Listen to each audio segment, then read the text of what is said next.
Hey guys, today we're going to do section 2.9, solving one-step inequalities using addition and subtraction. Okay, there's really not a lot new here. The only thing is you're going to solve these inequalities the exact same way you're going to solve an equation.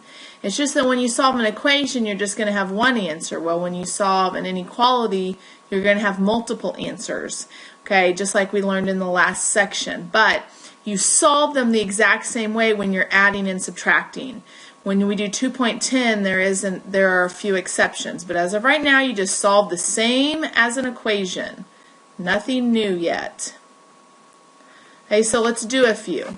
So this is just showing you this is the exact same thing. It's just one's an equation, one's an inequality. So n plus 9 equals 20. We do the exact same thing as before. We subtract, whoops, I just messed up already. We subtract 9 from both sides. Remember this? I don't know if you do it that way. So n equals 20 minus 9, which is positive 11. So this one the answer is exactly 11. Well, when you come over here, you're solving it the exact same way. We're going to subtract 9. Okay, we have our line, and we can bring this down.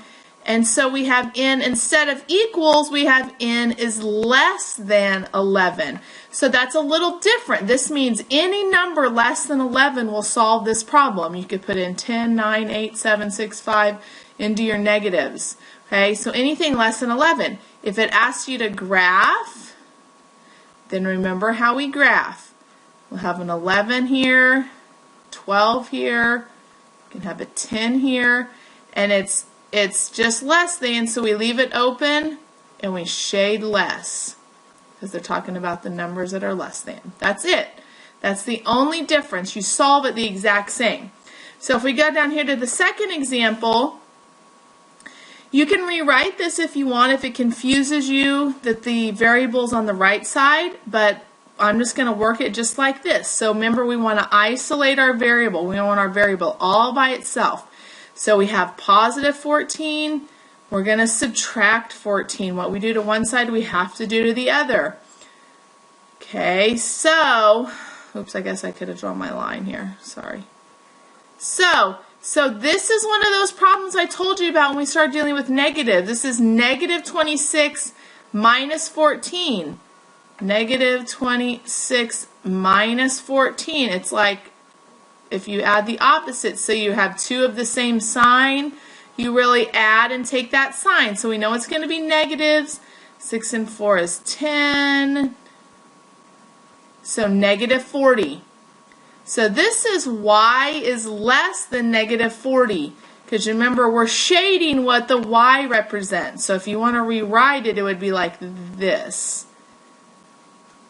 Y is less than negative 40, so if you needed to graph on your assignment, it might tell you to graph. So negative 40, negative 39, and negative 41. Y is again less than, so you would shade it this way again. Okay? Alright, coming over here. It looks like I used less than again. Oops. Okay, that's alright. So in minus 15, since it's minus 15, we're going to add 15. Well, we do to one side, we have to do the other. Remember, we have to keep it balanced. So n is less than 18. And again, when we go to graph it, remember I try to make the graphs as easy as possible. I just put 3 numbers. It's still open, and it is n is less than 18. So it would be this way, because 17 is less. So if I ask you what's the difference between an equation and an inequality, the inequality, you can have multiple answers, okay? Because this means any number less than 18 is the answer to this. Okay, where an equation is normally just the one answer. Okay, whoops. Okay, so a word problem. This is the last problem. You're saving money to buy a bike that will cost, here's the key, at least $135. Your parents give you $55 towards the bike. How much money will you have to save in order to buy the bike. So we're going to write an inequality first. And sometimes, yes, you have to, sometimes you don't. So at least 135. So we have 135. The cost, so all this stuff over here, it can be 35 or it can be greater than 35. Okay, because it can't be less than 135. I'm sorry, 135. It can't be less than 135 over here. And your parents already gave you $55. So if we had to come up with an inequality, let's say y is how much you need to come up with. You add 55 to it because it's what you already have, and you have to know what you have to have, at least how much you have to have in order to buy this bike. I guess it should be less, at least 135, so it could be 135. So greater than or equal to 135.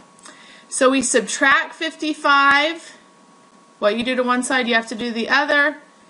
So sometimes you have to come up with the inequality. Even if you think you know how to solve it already, you still have to come up with that inequality. These cancel, so I'm left with what? 13 minus 5 is what? 8? So you're left with $80. So this is what this is saying. You need to come up with at least $80. You can come up with $85, you can come up with $90, but you have to have at least $80. So that will help you. Sometimes it helps to solve the problem and then go back, because I'm going to grade you on if your sign is correct in the equation. All right, so we're dealing with dollars, so $80. Alrighty.